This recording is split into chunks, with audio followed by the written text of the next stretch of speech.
all about what we need to do in terms of winning our weight wars. So when it comes to the weight of the Australian nation, we are in a complete crisis. So many of us at some stage will have battled at some point with our weight.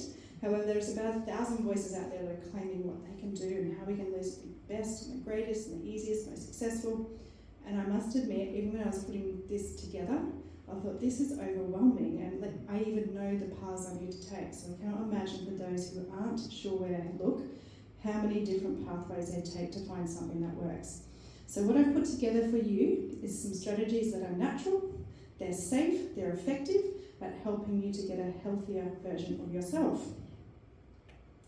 So let's have a look at a little bit of those statistics as always. So about 1 in 4 children, 25%, are either overweight or obese. When you break it down, nearly 10% fall into that obese category and the remainder in the overweight. So it's a fairly equal percentage though between boys and girls. 67% of adults in Australia are overweight or obese. That's a lot, isn't it? 2/3. With about 36% falling in the overweight range and about 31% in the obese range. In adults, there are more men than women in both the obese and overweight range. Now, these numbers were calculated in 2019 and it's now projected that that number of overweight and obese is probably over 70% now, so we have not yet plateaued. And honestly, the number has doubled in the last decade. So, that's the financial cost, both direct and indirect, on the economy, at least $12 billion each year just from being overweight and obese. And at least 140 Australians die prematurely every day from diseases related to obesity. So if you think of all the resources we put into trying to stop the COVID, if we could just spend some of that on struggling with these things, we would have got a lot further. All right, what are the drivers for obesity? It's not complicated. There's a decline in physical activity. We are living sedentary lives. Our jobs, our work is primarily sedentary. We have changing modes of transportation and urbanisation. These are contributing factors. Only 100 years ago, our ancestors, both the children and the adults, were using up to anywhere between 3 to 5 times more energy than we are now. So we are much more sedentary now. The other one is there is an increased intake of energy-dense food, highly processed sugars and other foods that are often high in animal fats and proteins. And our modern foods have become fast, easy to obtain, and with our busy lives we often resort to all these unhealthy processed foods full of sugars and animal fats and proteins. Now, let's define it for you. Now, there's a couple of ways we can do this. There's the body mass index, which is your weight in kilograms divided by your height in meters squared. Now, if you are between 18 and 25, you are in the healthy weight range. 25 to 30, you're considered overweight. If you're over 30, you are obese. Now, there are limitations to a BMI. It doesn't distinguish between fat and muscle mass. It's therefore not that useful in some ethnic groups and also in some athletes with and those with physical disabilities, for example. So there is another way that we can measure your obesity or overweight, or particularly where you fit on those categories, and that is your waist circumference. It's often better, and it's actually measuring what we call the visceral fat, which is a very dangerous type of fat that builds up around your internal organs and puts you at much greater health risk. So, if you were to measure your waist, it's halfway between your hip and the lowest rib. By the way, when you're doing this, you do not suck in and measure, okay? You breathe out and you relax and get an accurate measure that way. So that should not be squeezing your skin, and that's where you're going to get an absolute measure for your waist circumference. But there's your numbers there. So if you're a woman, you need to be less than 80 centimetres. If you're a man, less than 93 centimetres to reduce your risk of a whole number of chronic diseases. Now, do you remember I said that toxic visceral fat? Now, we used to think that fat was just a place where we stored excess energy. However, the fat that builds up around the abdomen and the chest is far more dangerous than the fat in the arms and the legs. So on the left side for you, you'll obviously see there's a nice healthy looking heart, and then you can see someone who's obese. That's what their heart looks like. It's covered in this visceral fat. So the fat throughout the abdomen and chest builds up around the organs, and this fat secretes a lot of toxic inflammatory chemicals and hormones.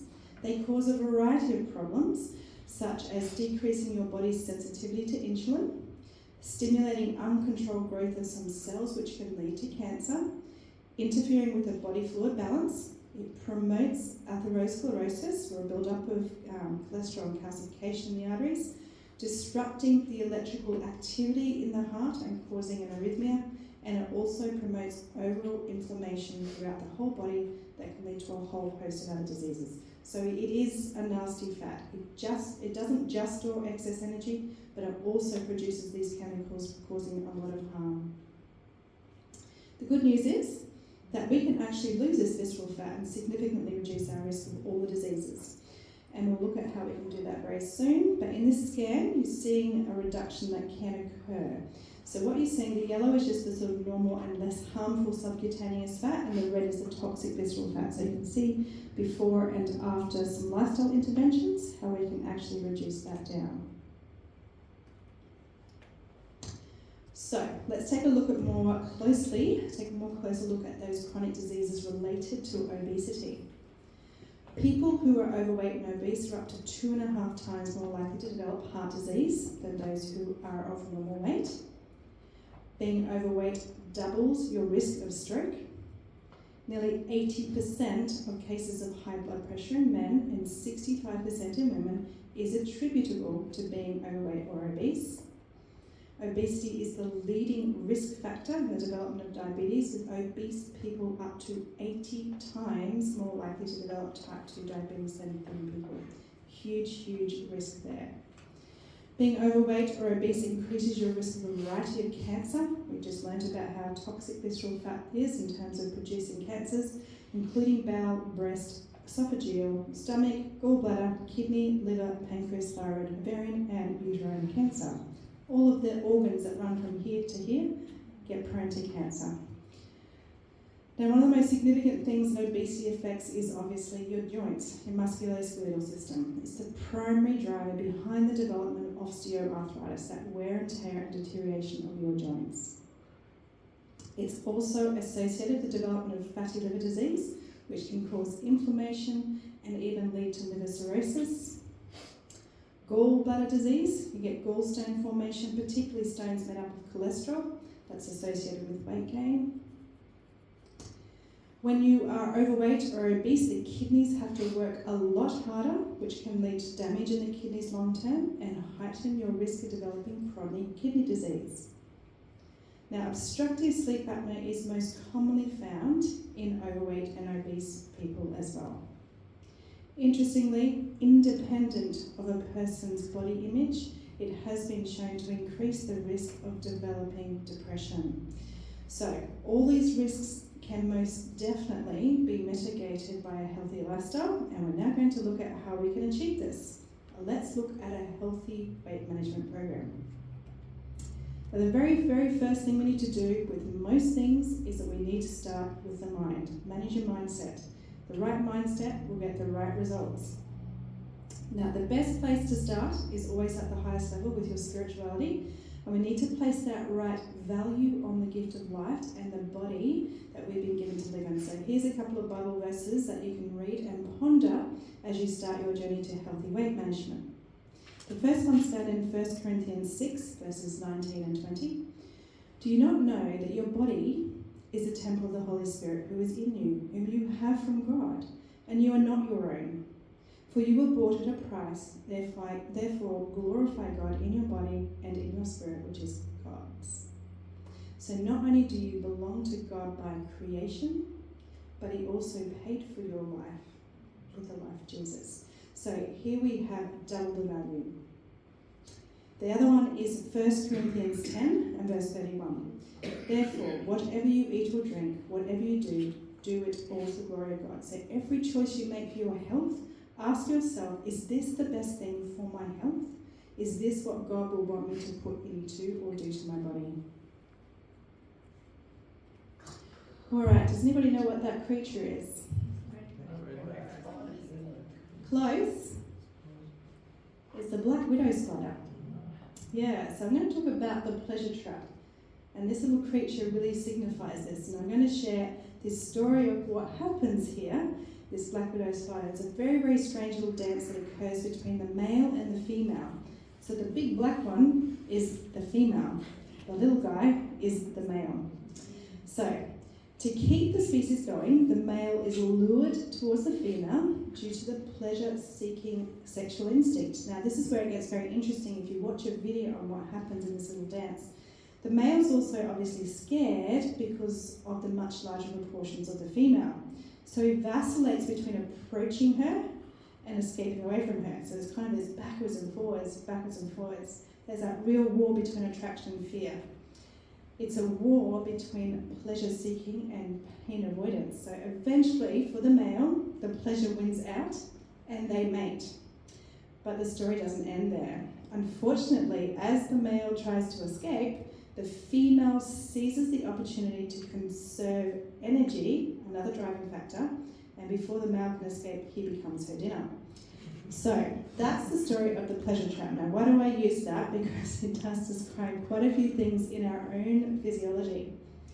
The black widow spider tells us a tale of 3 motivational forces that occurs in all living creatures, including human beings, and that is seeking pleasure, avoiding pain, and conserving energy.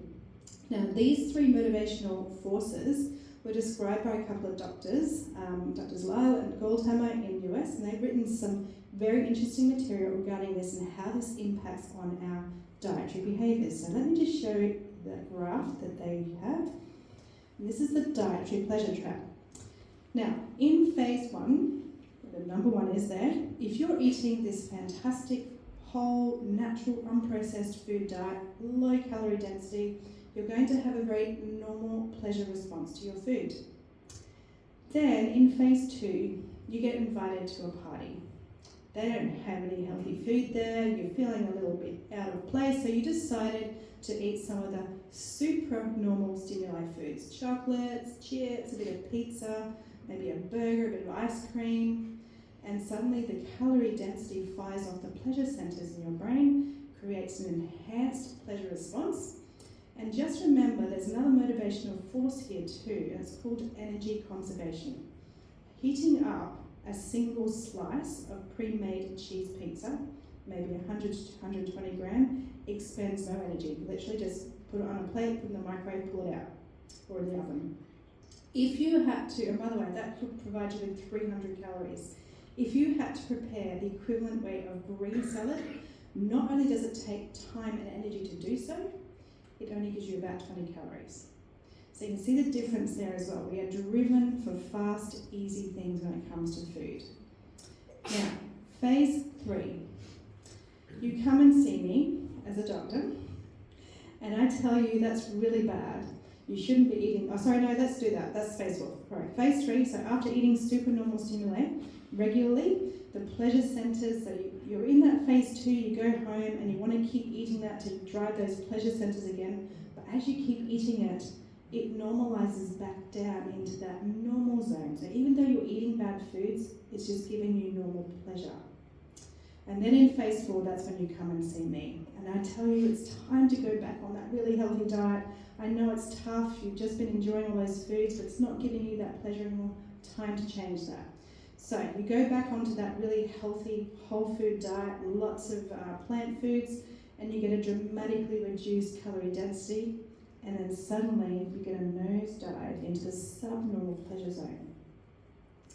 But if you're really good, you stick with it, you go, yeah, I'm going to do this because I know it's good for my health. Within a couple of weeks, it drives it back up to that normal pleasure zone again, even though you're eating the same foods that you're eating that way. So our brain has this way of normalizing things, but as soon as you get those high calorie dense foods, it shoots it up and you're kind of driven to stay there, but your body won't keep it there. It will go back into that normal zone. Then you obviously start the normal one again, the good foods, but you can drive that back into the normal zone. So you can see how we're often cycling in and out of good choices, bad choices, good choices, bad choices. It's part of our physiology. It's what's happening at the level of our brain in terms of our pleasure response. So it is a very vicious cycle. We need to be aware of it, particularly if we do have those times where we're going out to a party and we do it a few things. We know that if we just quickly revert back to the original diet that we had, then we're not going to get a huge drive to stay there. So now I would like to add though, it's not just calorie density that's driving those pleasure responses. There are literally chemical companies all over the world whose only object is to produce addictive chemicals in all our processed foods to obviously improve the sales. So one of the things that also drives it is all of these additives in our food. They are also driving those pleasure responses in the wrong direction. So another thing to make sure, processed food also could be thrown into that category, not just calorie dense. Does that make sense? Yeah. Alright, so the next principle in managing the mindset is obviously don't get caught in that pleasure trap. Feed your nutritional needs and not your appetite. When you're making choices every day, work out, is this something that's good for me? Or are you just feeding your cravings? Now, closely linked to that is the next concept. You want to make changes for your overall health rather than just focus on weight loss alone. There are thousands of diets out there that focus purely on weight loss and not on health. You really want to target health first and weight loss as a bonus. I also want you to think of weight management as a journey for the rest of your life. This is not a few months, it's not a quick fix, this is something you need to do for your health long term. You're going to change your lifestyle for good, not just for a few weeks or several months. And always remember, anything real, anything worthwhile, it takes time and effort. There is no safe, effective, quick fix to life's challenges. That includes your health and your weight. And set realistic goals. You don't have to worry what society expects of you.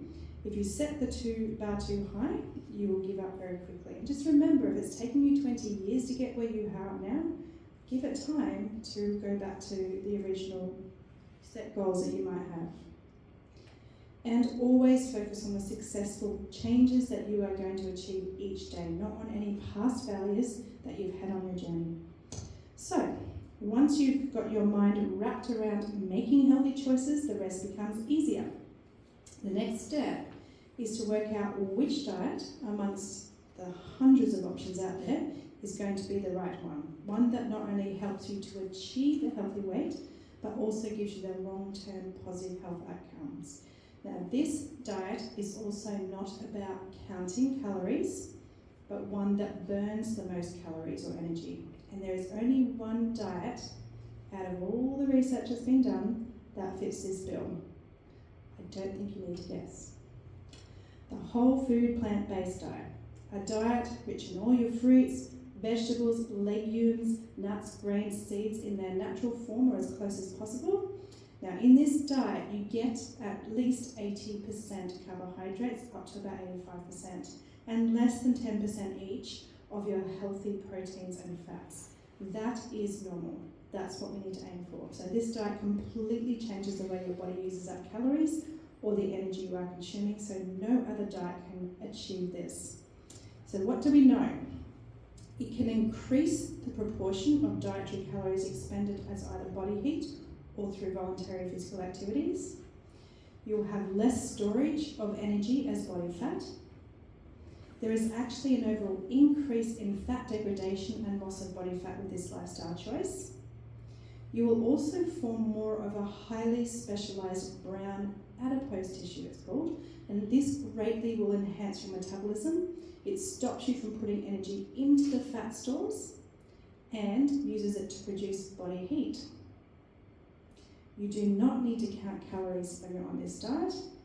And of course, you have all the amazing life-giving properties of fiber, antioxidants, vitamins and minerals, all of these reducing the risk of, and in some cases reversing diseases such as heart disease, diabetes, cancer and the like.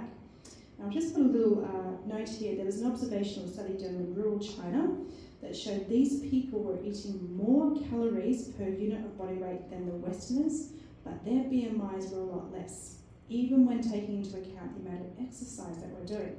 And this was literally because They had a high complex carbohydrate, low protein diet, almost entirely from whole and unprocessed plant-based foods. So they were reaping all the benefits that we had just outlined. Now, there are certain foods, certain plant-based foods that really enhance weight loss, and we're going to take a look at some of these. The first are your leafy greens. There's kale, rocket, the collards that include spinach, beet greens, Swiss chards, and these are all high in what we call fat-blocking agents, thylakoids. Now, these thylakoids will slow down the absorption of fat. They allow for really strong signals to be sent to your brain to tell you that you're full, which in turn suppresses your appetite. So get stuck into your leafy greens. Interestingly, apples, pears and berries are also standout categories as food associated with the most weight loss. And legumes, lentils, beans, all of these are really helpful in suppressing appetite and reducing daily intake of calories. And head-to-head in the research, legumes are more effective than whole grains in decreasing weight and waistlines, and just as effective as cutting calories. So go legumes. And then there's flaxseed, another interesting one. It's been used in a number of different trials looking at for the variety of benefits, but it has been shown to significantly reduce body weight and BMI and waist circumference. It has to be in the form of whole or ground flaxseed and not as an extract or an oil to get those benefits. So there's your weight loss boosting foods. Now, let's talk about this thing. It's a real bugbear of mine, so I will harp on it just for a little bit, and that is we need to avoid these low-carb diets. It's been huge, and it has been huge for decades, this low-carb, usually high-protein and high-fat diets, but we need to avoid them completely, and I'll explain why in the next slide. But I'm just going to give you some of the more common ones that are out there. So obviously Atkins or New Atkins or Modified Atkins, the keto or ketogenic diets and any variation on those, the paleo diet, the protein power diet, enter the zone diet, South Beach, Sugar Busters, Stillman, Whole30, and the latest craze, which I do not understand in any way at all, and that's the carnivore diet. So that's just to name a few, but especially if there's any diet that's restricting carbohydrates but encourages protein or fat above that 10% of total intake, you can add that to this list. Now here's why you need to avoid these low-carb diets. They will get often some rapid weight loss, but it comes at a large disastrous cost to your health. In the short term, when compared to those who are on just traditional low-fat diets, they have more bowel effects, constipation, diarrhea, they have headaches, muscle cramps, bad breath, generalized weakness, and rashes. Not a pleasant thing to have in your life. Doesn't sound like a healthy diet, does it? Now, interestingly, these diets inherently promote the eating of predominantly animal-based foods at the expense of plant-based foods. Therefore, there is a loss of all the health-giving complex carbohydrates, fibre, many vitamins and minerals, and a whole host of antioxidants, all of which are so important at reducing that risk of chronic disease, heart attacks, strokes, diabetes, dementia, cancer, just to name a few. So even though you may experience some quick weight loss, with this diet you're going to increase your risk of all of these chronic diseases. It is very high in saturated fats and cholesterol, which promotes cardiovascular disease. It is also very high in animal protein, which causes high cholesterol, build-up of plaque, blockages in the arteries, and it also increases the risk of a whole variety of cancers. The weight loss on these types of diets have been consistently shown to not be sustained. Okay, they are quick fixes with a long-term loss. Not loss of weight, but loss to your health. Now, they did a summary of 17 studies. Within that, they had 272,000 subjects.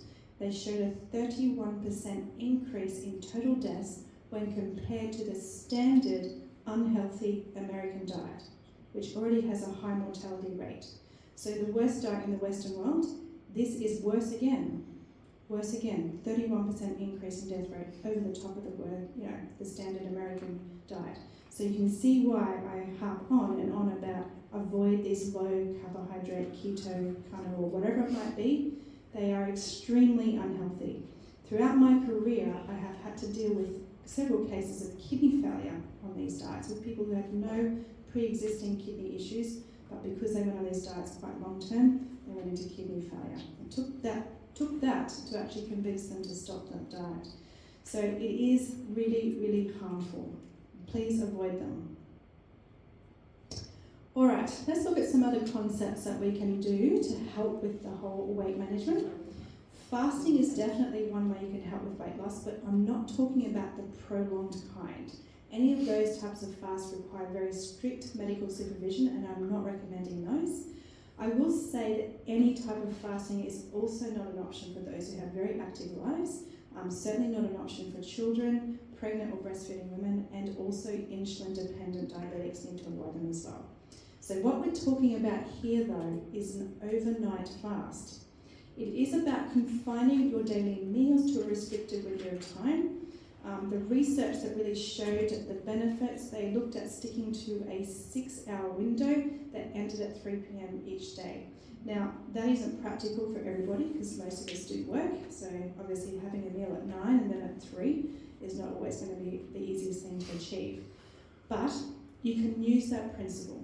So if you can't get in that 18-hour window, then make it a 16 or a 14. Work it around your lifestyle to try and increase the amount of time overnight that you're fasting. And there's some other principles I'll go with this as well in our next couple of slides.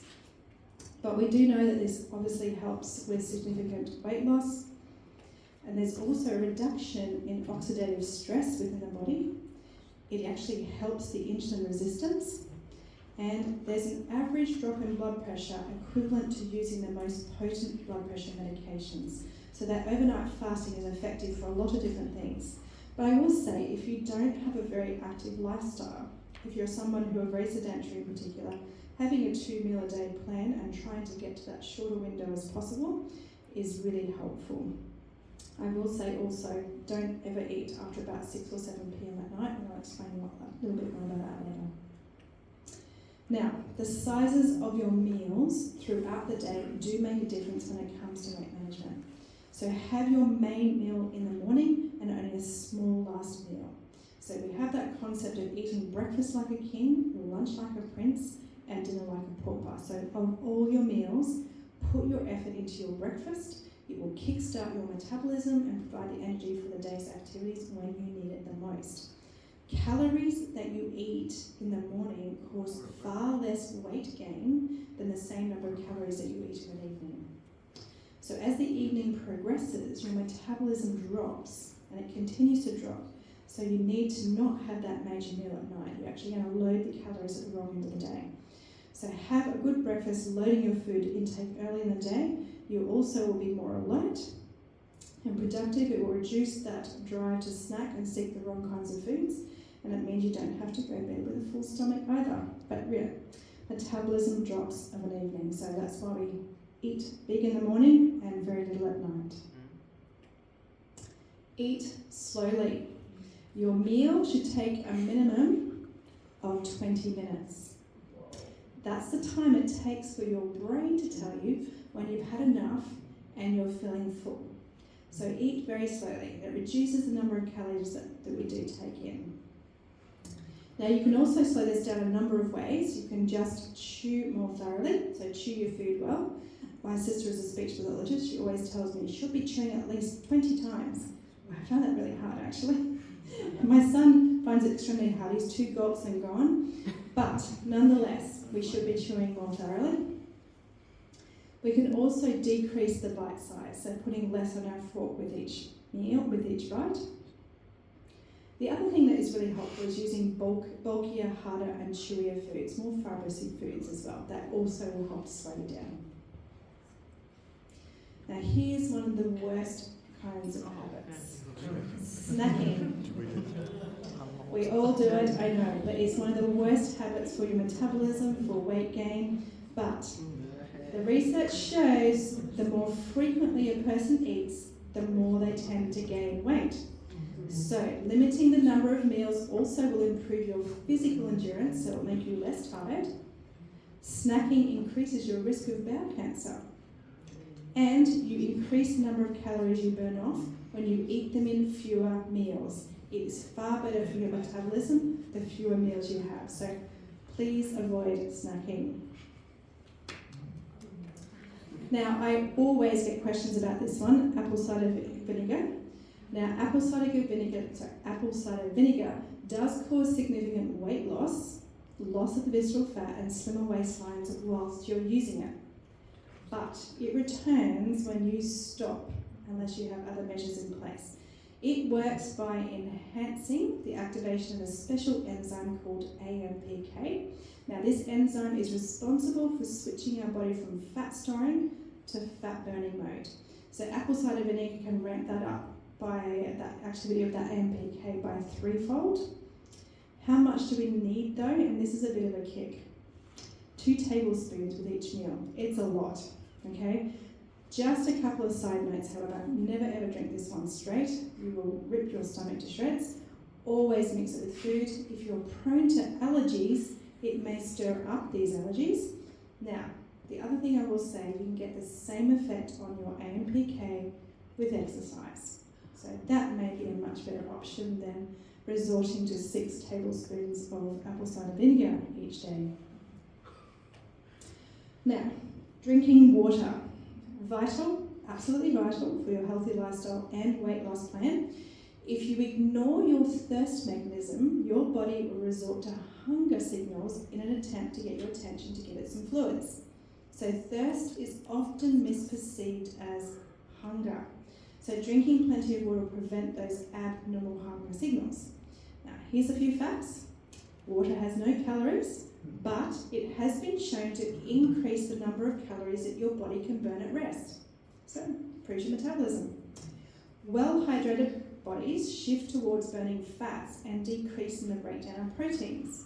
And there's a few studies that have shown that even just drinking 1 to 1.5 litres per day causes significant weight reduction and body mass index and waist circumference and body fat in as little as 3 weeks in overweight individuals. That's not a lot of water.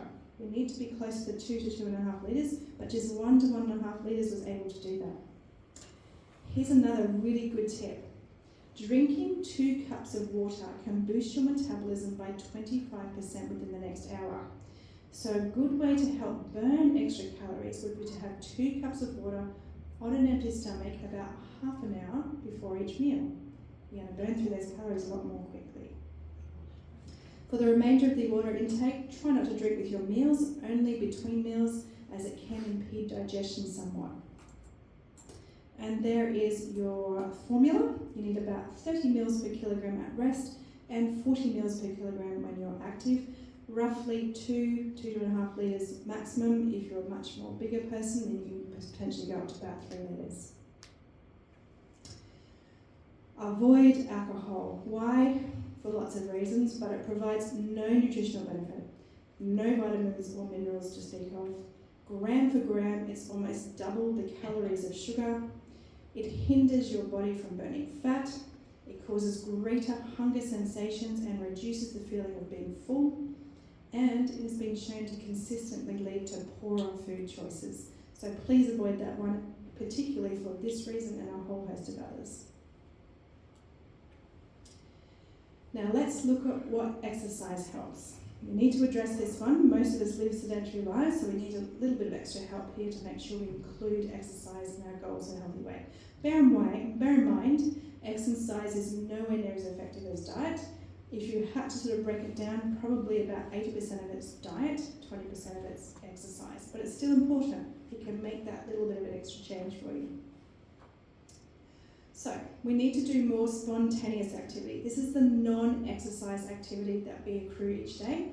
And the research shows that we actually burn off 5 times more calories from non-exercise activities than formal exercise. So, here are some examples. Get up and stretch and walk around more often.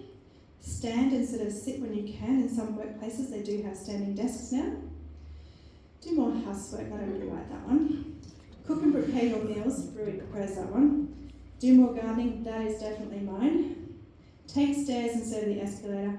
Park your car further away from your workplace or from wherever you're going. Singing is a good calorie burner. So is laughing. Laughing burns lots of calories, so feel free to have a good belly laugh every day. Dare I say, fidget when no one's watching, so you don't annoy everyone around you. And there we have it. There's some good examples of some spontaneous movements. Now, when it comes to formal exercise, what can be helpful?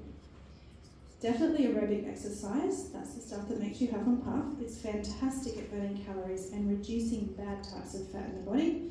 Brisk walking, cycling, these are great examples. Interestingly, swimming does not tend to produce the same benefits.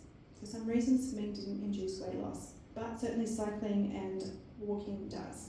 We want to try to get between 3 to 5 hours per week of exercise if you're trying to lose weight. There's also resistance exercise. Now this is particularly important. We're talking here small weights, resistance bands, those types of things, anything that's going to build a bit of body mass or muscle mass. Now the more muscle mass that you have, the higher your metabolism. Okay, this is what's going to speed up your metabolism. It will help to burn more calories around the clock, even at rest. Muscle is always more metabolically active than fat and requires more energy, so building muscle is important. This exercise also helps the drop in metabolism that can occur when you're losing weight. So often you'll get plateaus when you're on a weight loss program. Resistance exercise will help to get off that plateau. And overall, interestingly, research has shown that exercise will reduce your appetite. You might think it would be the opposite, but it doesn't. It actually reduces the appetite. Now, it's also important to consider when to exercise when it comes to managing your weight. The timing is important. So, first of all, do it on a daily basis. If you want to get into a habit and maintain the metabolic benefits, we do have to do it daily. But what else about that timing? Interestingly, again, more fat is burned on an empty stomach, so it's best to exercise before a meal. In a study where they tested the fat burning capacity of exercise before breakfast and after lunch, they found that you burn 90% more fat from the before breakfast exercise. Now, a similar finding was also found in our study that looked at before breakfast and post dinner. Before breakfast was far superior in its fat burning capacity. If you, of course, are a diabetic, exercising after lunch will help, or after breakfast will help control sugars. So you have to work out which one you're going to work on. Maybe you can do alternate days. But interestingly, it's the before breakfast one that you want to aim for. So why does this happen? Well, if you exercise after a meal, you're going to use up some of the sugars in your blood from your recent meal. You won't really tap into those fat stores. However, after you've been fasting for a while, you don't have all of that sugar floating around in your body at all to use energy. So that's when your body will tap into energy and use both the fat and the glycogen. So in turn, your depleted glycogen stores will signal your fatty tissue to start breaking down even more fat during the rest of the day. So the fat burning actually continues throughout the rest of the day, long after you've stopped exercising. So the key is exercise before breakfast to make the most of this metabolic phenomenon. If you're unable to exercise before breakfast, you can still get some of the benefits if you exercise on an empty stomach about 6 hours after your last meal. Get a good night's sleep. So sleep definitely has a role to play when it comes to managing your weight. One analysis of 20 different studies looking at over 300,000 people found a 41% increased obesity risk amongst adults who slept fewer than 7 hours per night. So insomnia is a real problem when it comes to obesity. So to get the benefits, you're going to need about 7 to 8 hours of sleep each night. If you get a good night's sleep, you will have higher daytime levels of something called leptin. It's a special hormone that makes you feel full. And you'll also have lower levels of ghrelin, and that's a hormone that will make you feel hungry. So there's a decrease in food-seeking behaviours with much higher intake of carbohydrates.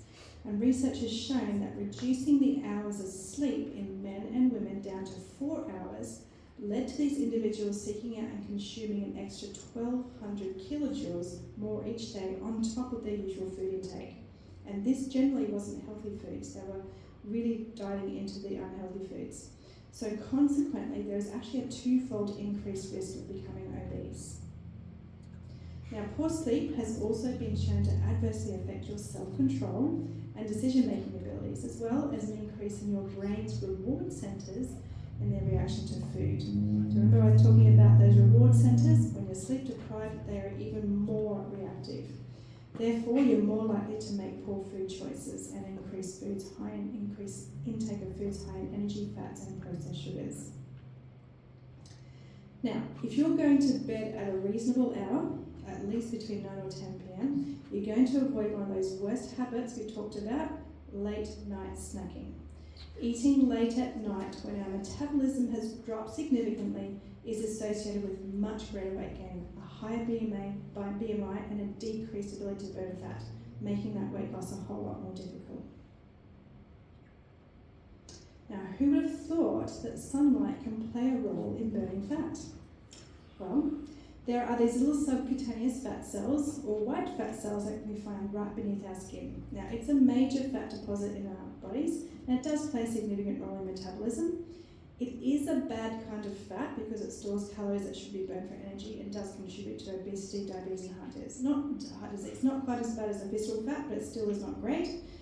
And a study in the Diabetes Institute of Canada found that the sun's blue light wavelengths, the light that we can see with our eye, penetrate our skin and reach the fat cells just beneath, and then these lipid droplets, these fat droplets, reduce in size and are released out of the cell. They're literally melting away our fat. Wow. Isn't that amazing? Yeah. Amazing that sunlight can do it. So it helps to burn our bad fats, our cells won't store as much, and to get that blue light wavelength that's most potent in the morning. Those first rays when they get up are that intense blue light.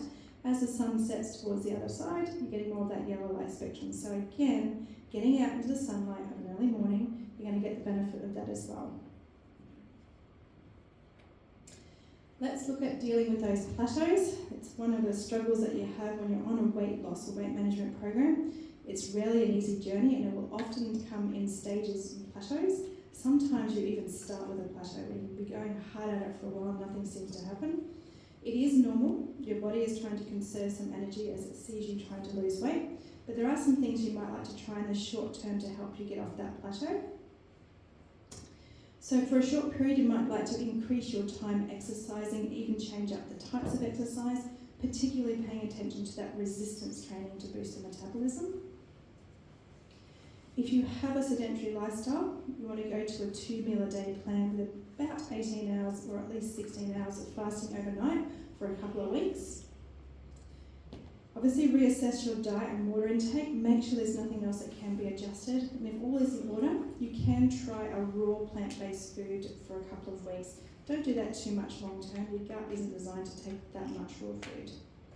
But most of all, be patient, remain focused. This too will pass.